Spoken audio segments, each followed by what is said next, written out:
Devil's Arithmetic, Chapter 19.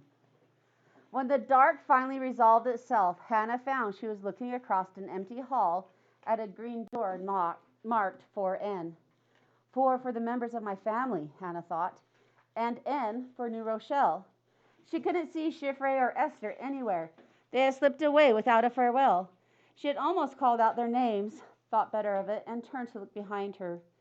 There was a large table set with a white cloth. The table was piled high with food, matzah, roast beef, hard-boiled eggs, goblets of deep red wine. 7 adults and a little blond boy were sitting there, their mouths opened expectantly. "Well, Hannah," said the old man at the head of the table, "is he coming?" Hannah turned back and looked down the long, dark hall. It was empty. "There's no one there," she whispered. "No one." "Then come back to the table and shut the door," called out the other old man. "There's a draft. You know your Aunt Rose gets these chills." "Sam, don't hurry the child so. She's doing her part." The woman who spoke had a plain face lit up by a special smile. "Come, sweetheart. Come sit by Aunt Eva." She patted an empty chair next to her, then reached over and picked up her glass of wine. "You look so white, Hannah, like death. How can we fix that?" She raised her glass and looked at Hannah. "La chime, to life." She took a sip. Hannah slipped into the chair, knowing it was the one the family reserved for the prophet Elijah, who slipped through centuries like fish through water. She watched all the grown-ups raise their glasses. La chime. Aunt Eva turned toward her, smiling. Her sweater was pushed back beyond her wrist. As she raised the glass again, Hannah noticed the number on her arm. J18202. "Hannah, you're staring," whispered Aunt Eva, as a talk began around the table.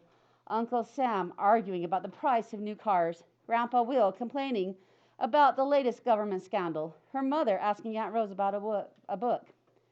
"Staring?" She repeated the word without understanding. "Yes, at my arm, at the number. Does it frighten you still? You've never let me explain it to you, and your mother hates me to talk of it. Still, if you want me to." Hannah touched the number on her aunt's arm with surprising gentleness, whispering. Hannah touched the number on her aunt's arm with surprising gentleness, whispering, No, please, let me explain it to you." For a moment she was silent. Then she said, "J is for Jew, and 1 because you were alone of the 8 who had been in your family, though 2 was the actual number of them alive. Your brother was a commando, one of the Jews forced to tend the ovens and handle the dead, so he thought he was a 0. She looked up at Aunt Eva, who was staring at her. "Oh, your brother, Grandpa Will. That must have been him carrying Faye. So that's why." Aunt Eva closed her eyes for a moment, as if thinking or remembering. Then she whispered back, "His name was Wolf, and the irony of it was that he was as gentle as a lamb. He changed his name when we came to America. We all changed our names to forget. Remembering was too painful, but to forget was impossible." Her coffee brown eyes opened again. "Go on, child." Hannah took her hand from her aunt's arm and dropped it into the safety of her own lap. She couldn't look back at her aunt anymore. That familiar, unfamiliar, plain, beautiful face. "You said," she whispered, "you said that when things were over, you would be 2 again forever. J18202. They sat for a long moment in silence while the talk and laughter at the table dipped and soared about them like swallows. At last Hannah looked up.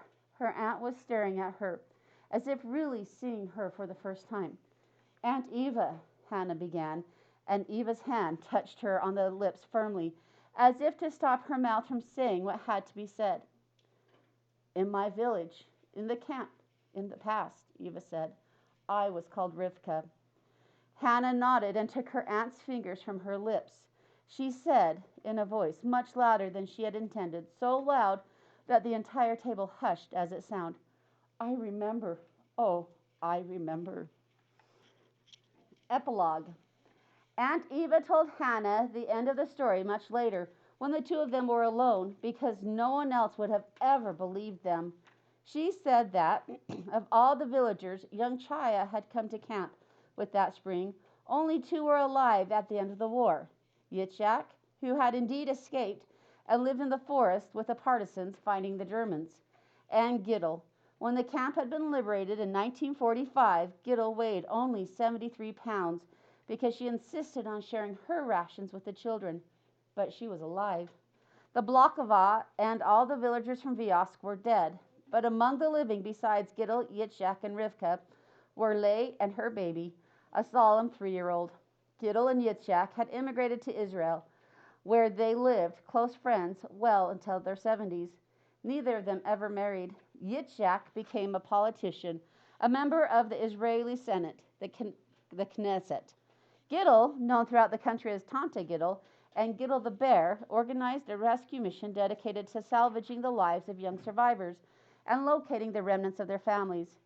In the later became an adoption agency, the finest in the Mid-East. She called it after her young niece, who had died a hero in the camps, Chaya, life. The end.